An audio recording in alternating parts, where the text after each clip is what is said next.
15-year-old Andre Robertson was gunned down in Northeast just as school was letting out.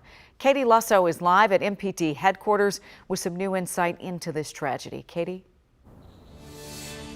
Yeah, and right now MPD still has not made any arrests in this case. They say they are still working all of their leads and searching for the suspects. But tonight we went back to the neighborhood where this all unfolded, where this young man's great-grandmother lived and where she and other family members watched in horror as yesterday afternoon someone walked up and opened fire on that 15-year-old boy.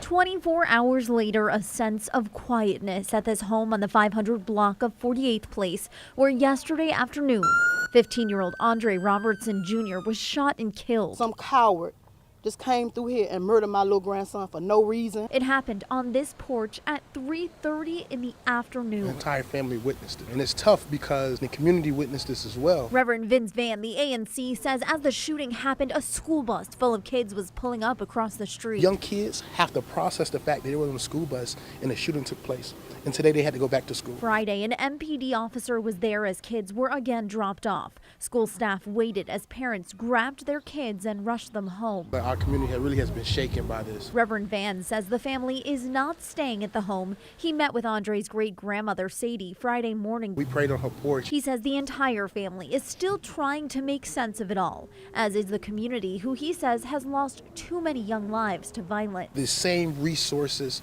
that are afforded to those across the river, we got to make sure those are afforded to those east of the river. It's not just in the classrooms, right? But also once they leave school.